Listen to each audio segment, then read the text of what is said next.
Hello, welcome to Investing with Beauchamp and Bright, IG's financial podcast for all your financial podcast needs. And this week, we are delighted to say we've been joined by our first guest, which is a banner event for the podcast, Tom Bailey from HANetf. Tom, thank you very much for joining us. Thanks for having me on. Looking forward to it. How was your week? Yeah, I mean, obviously, just getting started. But last week was good. I went to Edinburgh for an ETF event. Spoke there about a couple of ETFs, NATO ETF, Copper ETF. And beyond that, a lot of it's getting ready for our own event on Thursday this week. HANetf's hosting. We're getting, obviously, white label ETF issuer, so we have various different partners working on each ETF. So we're getting together a bunch of them to host an event in Mayfair for investors to hear them speak.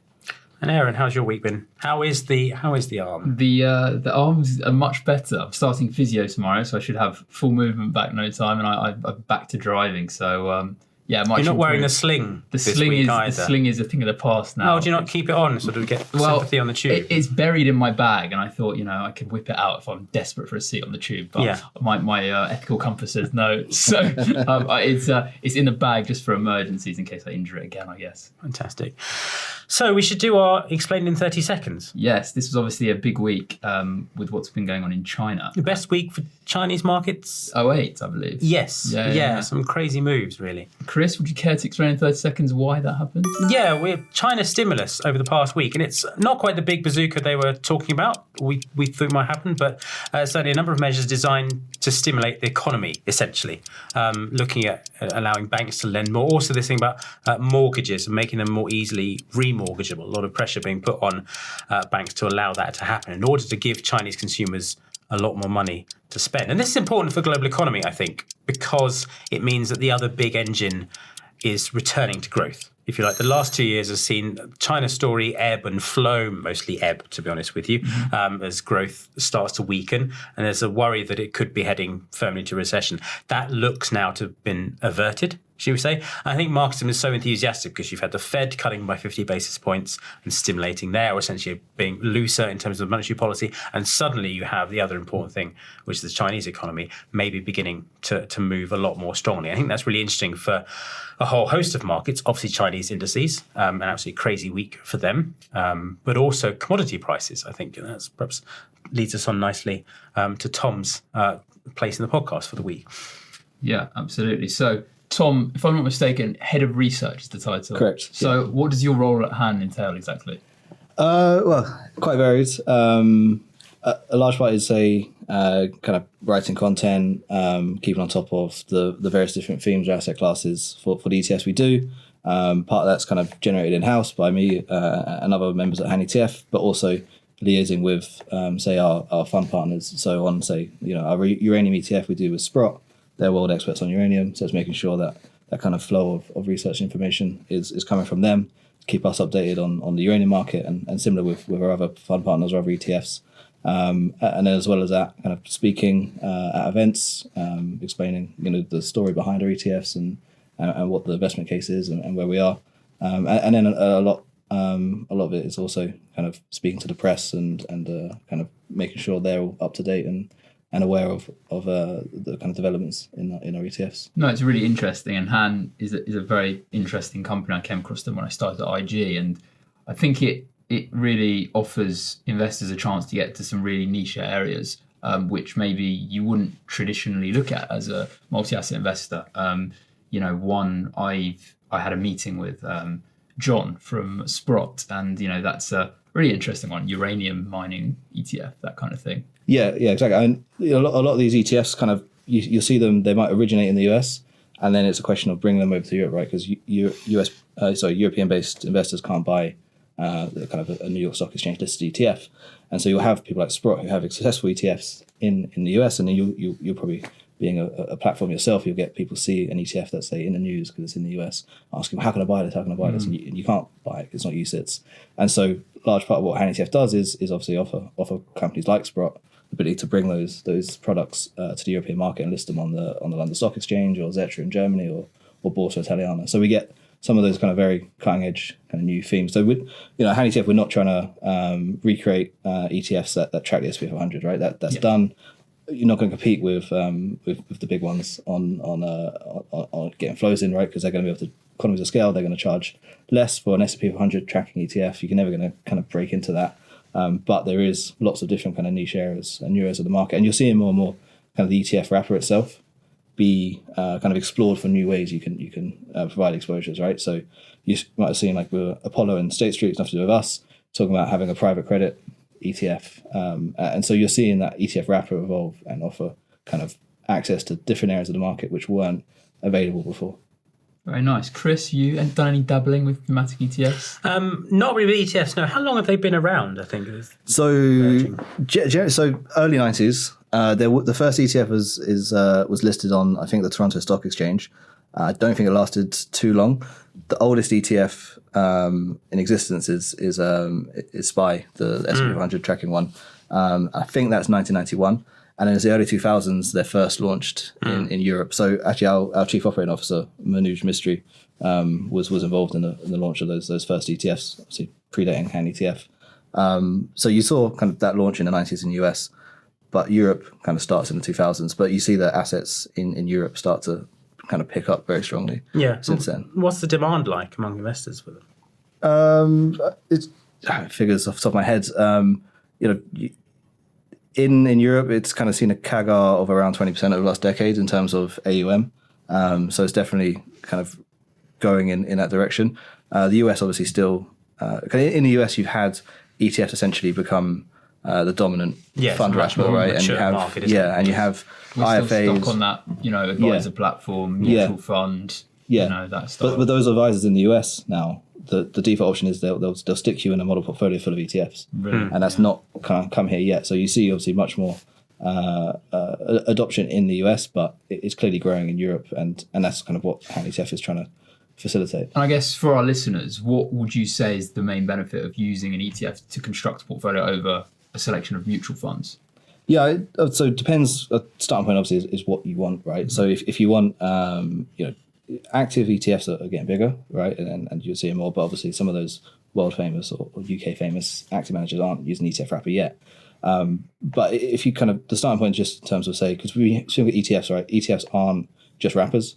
They are just wrappers. They're not strategy, but it's kind of bound up with this idea of passive investment because most ETFs historically have been passive. So if you're just comparing, say, using an index fund, which might say just use a mutual fund structure versus an ETF, there's several benefits to that. One is you can buy and trade throughout the day, but also the kind of cost aspect of it is fairer. Not to say lower in terms of TR, because obviously if you're comparing a mutual fund, which is basically an index tracker versus an ETF, that headline TR is not going to be different necessarily. But if you consider a mutual fund, when you have investors coming in and out of that mutual fund, the costs to the investor end up getting borne by those already in it. So if someone makes a big redemption or someone does a big inflow into a mutual fund, the buying and selling inside that portfolio is a cost which all investors across the mutual fund have to bear. With an ETF, that happens because of the creation and redemption mechanism process and the involvement of APs, market makers, etc. That buying and selling happens outside of the portfolio. So you pay you pay for a spread, say, but essentially it's a fairer cost structure. You're not having to bear the cost of other people coming in and out of that fund. Yeah, absolutely. No, I completely agree with everything you said there. And one thing I really like about ETFs in general, particularly some HANetfs, is the tickers can often be quite interesting. I know you've got some. What are your favourite tickers that you've got? Well, I have to say, favourite is NATO, and then gold mining one, ESGO, so ESGO. It was quite like that one. We did have ticker Yoda for our space ETF, which was good. Disney didn't get upset about that, so that was also brilliant. good. And RMAU is obviously AU is gold. Yeah, that's GCSE chemistry served me well. Yeah. So Royal Mint and the chemical symbol for gold. Yeah. It's like solving riddles when you have these sort of interesting. It doesn't hurt to have a catchy title, does it? Really, if you can. For advertising purposes. There's one ETF ticker which I really like. It's advisor shares, and it's the sin ETF. So it's like gambling, smoking, all that kind of stuff is in the ETF, and the ticker is Vice, which I think is quite funny. So there's a lot, but one thing I don't think is necessarily a massive issue, but you do have kind of one of the considerations. You see, like a lot of the kind of more out there tickers, particularly in the US, is then the buyer, say their intermediary, has to go and show their client Yeah. And then, wait, what is that little ticker? So you can have some of these, but some of those products in the US are kind of very much retail focused. So it's less of an issue there. But I don't think our tickers are not necessarily going to stand out. If you were buying a defense fund and the ticker's NATO, no one's going to be upset. On NATO, you must have seen some sort of good flows on that. So do you mind just talking us through I guess the birth of that ETF and everything around that, and sort of some of the big names in it? Yeah, I mean, so it's something we kind of discussed across 2022. Obviously, there was a real gap in the market for defense ETFs. There was no defense-focused ETFs in Europe at the time in 2022, and obviously that's when the war with Ukraine breaks out. So kind of investors are talking about it, and a lot of people want exposure. So we obviously put it together to create this NATO ETF. So that launched in July of 2023, 4th of July, tie in with the US a bit there, because you just pick the day. And then, since then I kind of started to see kind of some flows, but it really took off this year. So at the start of the year, it was sub 50 million. We're just shy of 500 million now. So it's been, obviously, part of that is obviously performance, right? Because AUM is a function of price and inflow, and it's up about 30% on the year. So obviously part of that is price, but a large chunk of that is net new assets. So it's been received well, and you're seeing like a lot of investors who may have historically been kind of reticent to invest in defense kind of see the whole industry and those kind of assumptions around is defense an acceptable area to invest in kind of challenge, particularly by the war in Ukraine. Mm-hmm. Well, I mean, I would argue that there's sort of three wars, or well, not necessarily wars, but sort of events going on which are capturing our attention. With China, Taiwan. I mean, that's not really developed into something major, but the two major ones, obviously Russia, Ukraine, and then I would say that the biggest one at the moment which has overtaken Russia and Ukraine, is now what's going on in the Middle East with this sort of, it's almost like an East versus West war, if you will, with Israel and much of the West on one side against sort of Iran and its proxies on the other. I mean, I'm just keen to hear, particularly your opinion, Chris, on how you see this escalating, because I'm very concerned with what's going on in the Middle East. I think if you look at it from maybe Washington's perspective, it is, if you like, three different conflicts all running at once, but with the same kind of root. Yeah. I think really, you not to sort of try and link them together too much, but there's that element of the challenge you're getting in Eastern Europe with Russia, resurgent Russia, with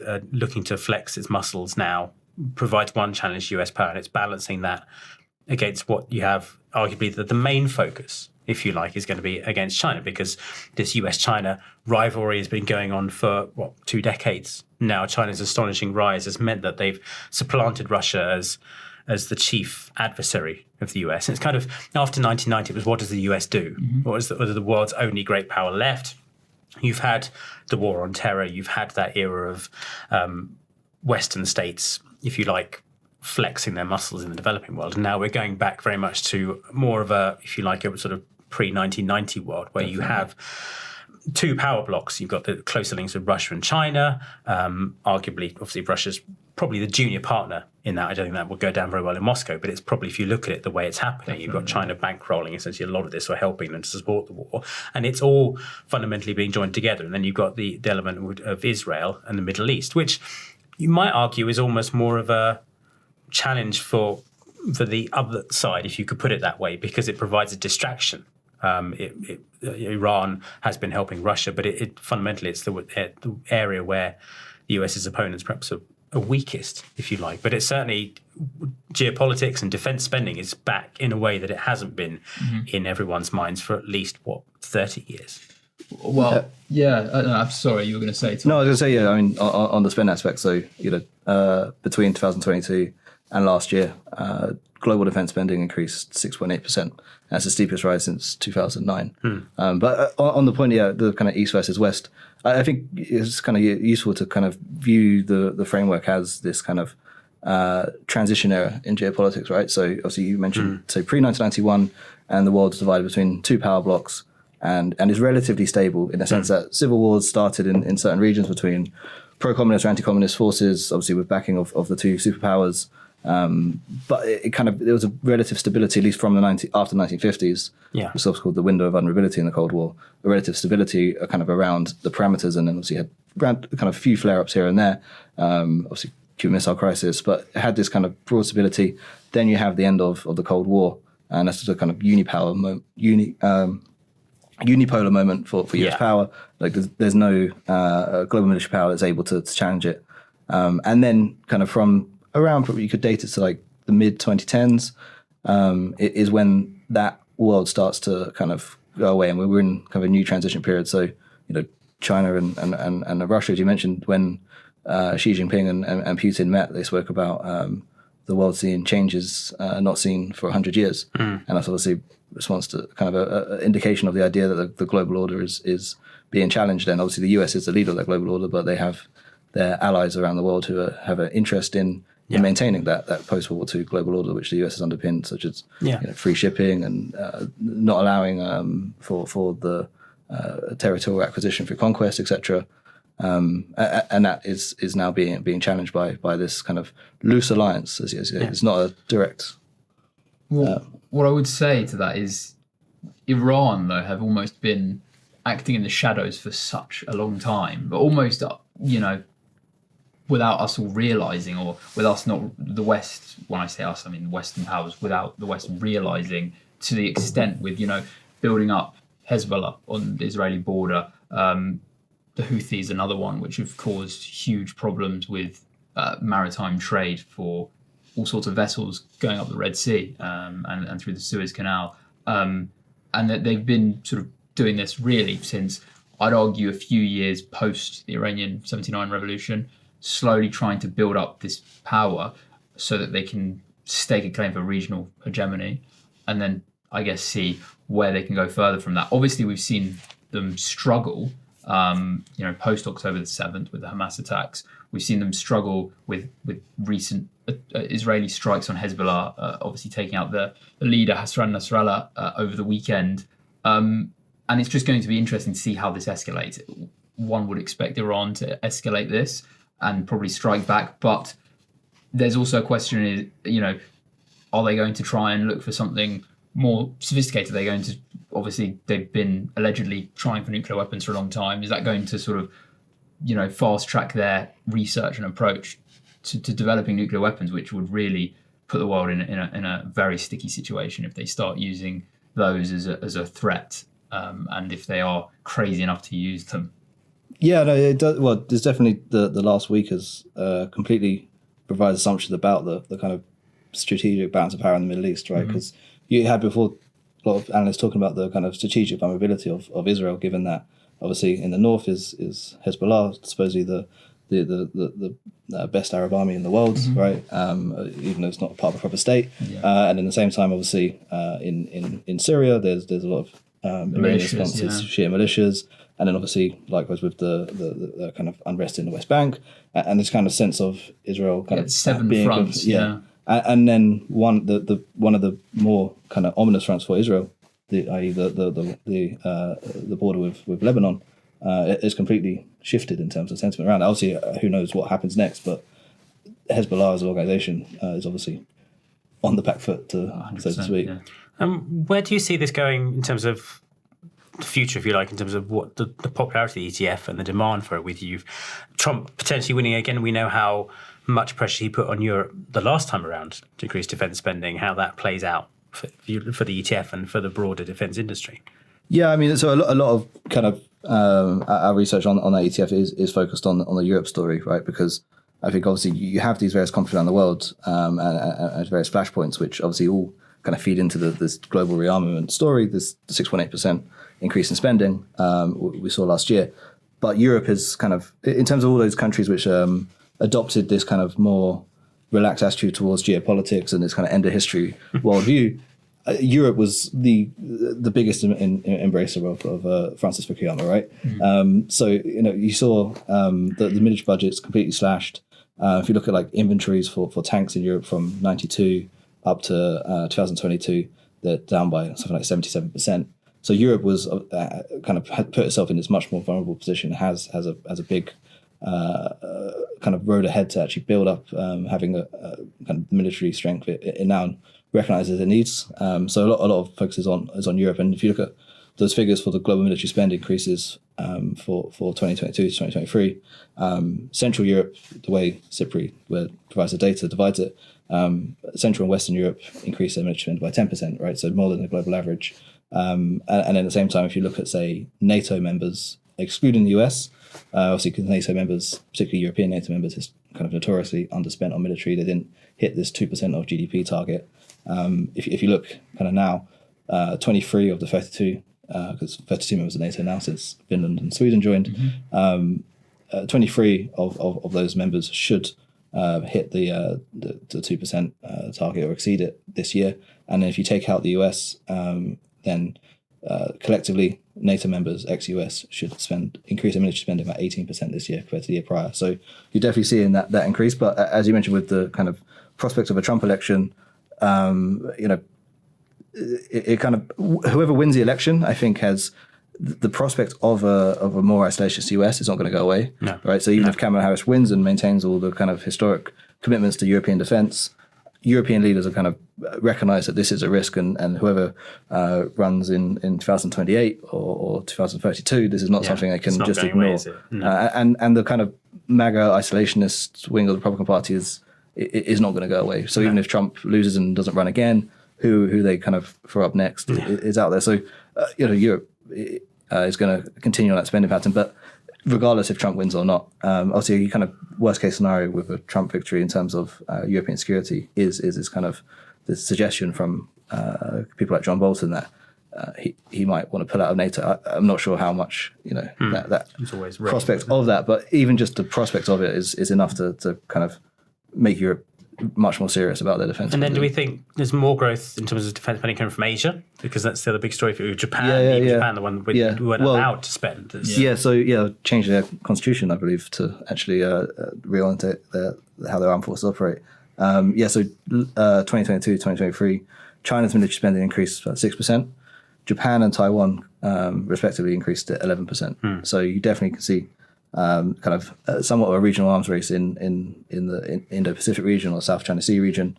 Before the Ukraine war, kind of a lot of analysts kind of talking about the South China Sea region as the flashpoint of the next great conflict. And it's not necessarily gone away. Obviously, we have now a huge scale conflict within Europe. But South China Sea, China's claims on those bits of land and the broader kind of struggle over dominance of the Pacific region is not going to go away. On China-Taiwan, I mean, something which is often spoken about is the silicon shield of Taiwan, because they produce around 60% of semiconductors, and I think it's 90% of advanced semiconductors. It's interesting because if there is a huge conflict in Taiwan, it's obviously going to cripple production and exports of semiconductors, which are used globally for electronic devices. Do you think China understand that, and maybe that acts as this silicon shield defense from Taiwan being invaded, or do you think that they almost want a slice of this pie and they kind of want to control the production, and that will actually maybe inspire them to invade?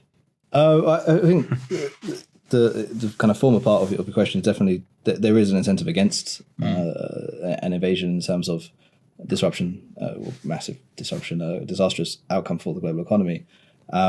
But at the same time, kind of,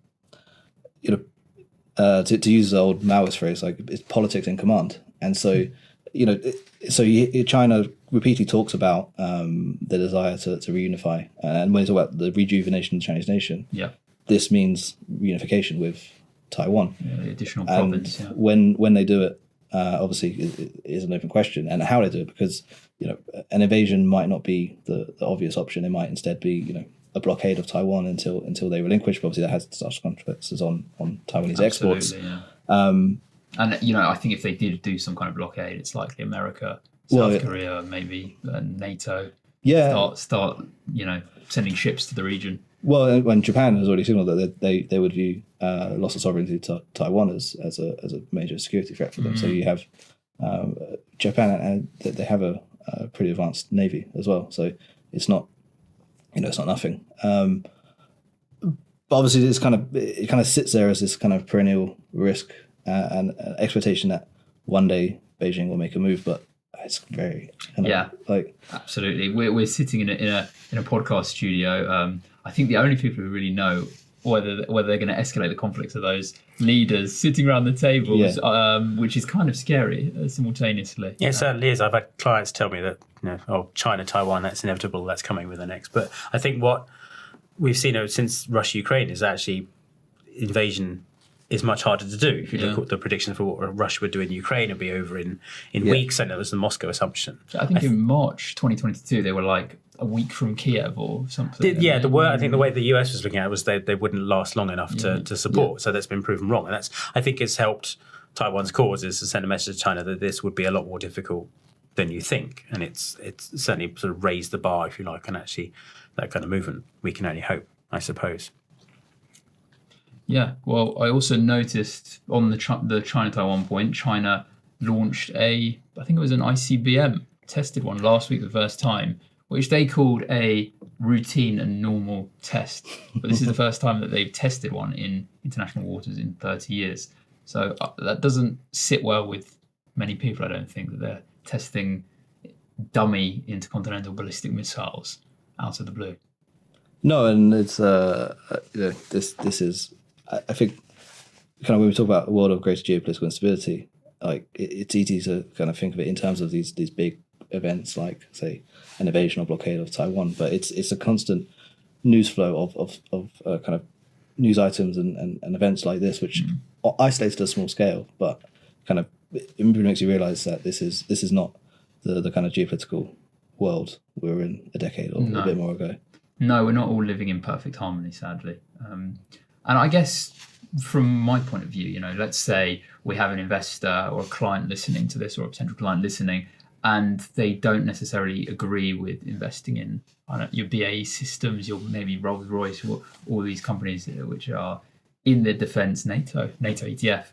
What are the other ways that, there's a bit more an ESG skew, if you will, to get exposure to this trend, or would you say it's out of reach? Well, so, wouldn't call our NATO ETF ESG, right? Which is, we wouldn't put ESG in the label, but and this won't satisfy all investors. But one thing we try to do with the ETF, or we have done with the ETF, is all companies domiciled within. So companies to be included have to be domiciled in a NATO member state. Right. So the idea is that NATO is a defensive alliance.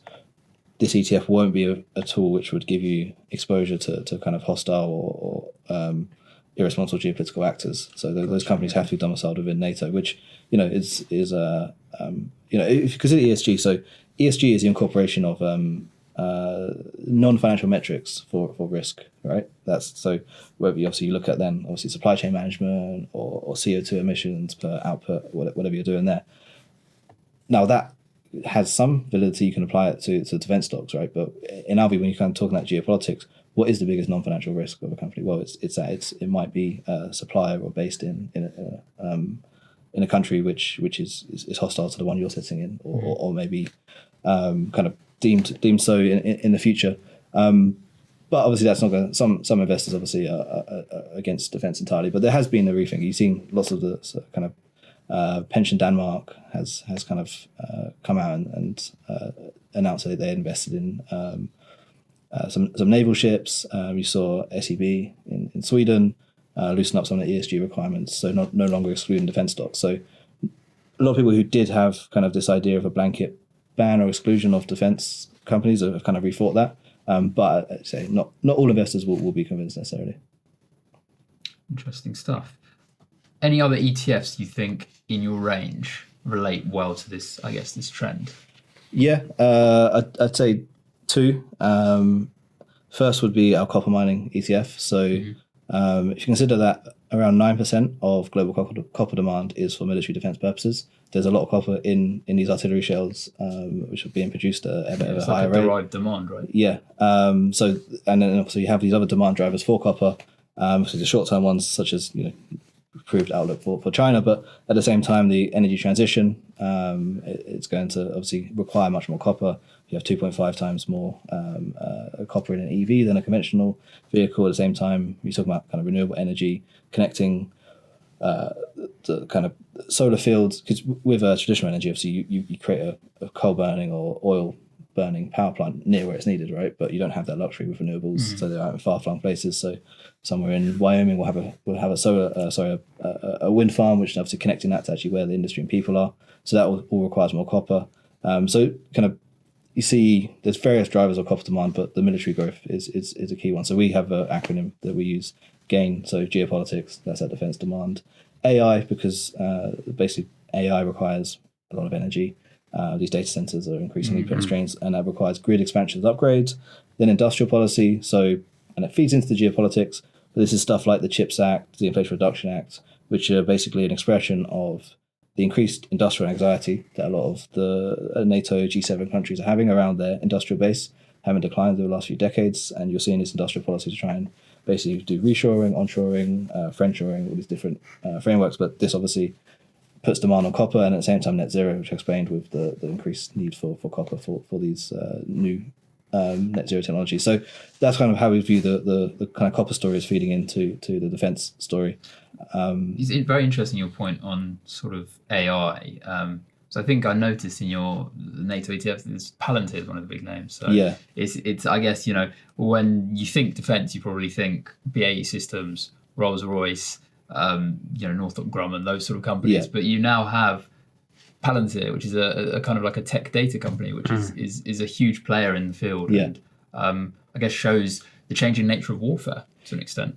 Yeah, and I think also actually a change in nature of kind of the US technology sector's relationship to the Defense Department. So it's interesting to note that between about 1985 and 2015, not a single Secretary of Defense in the US visited Silicon Valley.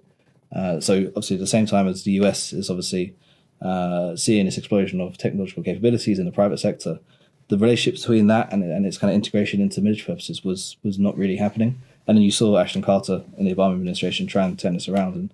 And you have started to see more and more kind of startups in Silicon Valley and kind of what you classify as tech companies kind of moving much more into the defense world. Partly, obviously, there is kind of a whole rethink around defense since then. But that's been one of the weaknesses of the US is obviously having this fantastic technology sector and all the innovation there, but it not being integrated properly with defense. But that's changing now. But so about 30% of the ETF, if you look at, say, the category of sector, about 30% classified as IT companies, technology companies, and then 70% roughly are industrials. So they are your BAE Systems, not Rolls-Royce, because it's not pure play enough, because most of their revenue doesn't actually come from military, it comes from non-military purposes. But those industrials obviously dominate the portfolio right now. But we have about 30% is tech, so it is Palantir, but also some of these cybersecurity companies as well, because obviously that's the kind of shadow war in the constant background and geopolitically motivated hacking of the private sector and state infrastructure. Absolutely. So there's no escape from AI, even in defence. No. Yeah, that trend seems to be just growing and growing. Yeah, but we don't have a AI bucket, though. We're not trying to tack on NATO to AI necessarily. No, that's great, and obviously that's available for our clients to buy on the IG platform through our share dealing service, where you can essentially use cash to buy shares of the ETF with the NATO ticker if you want exposure to the defensive sector. So I think as this podcast is nearing its conclusion, it would be rude not to discuss what happened on this day, on 30th of September, if you're listening to this at a future date. So 1399, Richard II abdicated and was replaced by Henry IV. 1862, Minister President of Prussia, Otto von Bismarck, delivers his famous blood and iron speech on the unification of German territories. Is that his second mention on the podcast? I think, did we mention him last time? Not that I'm aware of. Oh, but he is, there's a Bismarck Sea in sort of Southeast Asia, sort of near Australia. I believe that's named after him. very savvy investor in railroads, apparently, in Germany. Really? Yeah, made a lot of money in railroads. Interesting. 1938, this is probably the most interesting one. The Treaty of Munich was signed by Adolf Hitler, Benito Mussolini, Edouard Daladier, and Neville Chamberlain, which forces Czechoslovakia to give territory to Germany, and obviously Chamberlain infamously declared peace in our time. Walking down the stairs of the plane holding the sheet of paper, obviously war broke out. I think it was 11 months later, so it didn't work out too well for Chamberlain there. 1946, 22 Nazi leaders, including Ribbentrop and Hermann Goering, are found guilty of war crimes at the Nuremberg trials. So a big change from the 1938 treaty there. And 1997, our birthday today, on the 30th of September, is Formula One driver Max Verstappen.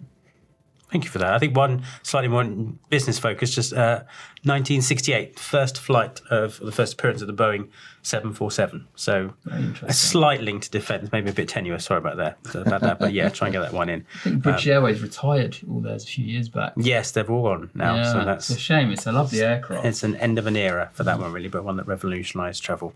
So there we go. Thank you very much for joining us on the podcast. Thank you, Tom, for bravely being our first guest. Thank you for blazing a trail there. Well, thanks for having me. Enjoyed it. Pleasure. Thank you. Fantastic. Thanks very much, everybody, and we'll see you again next week.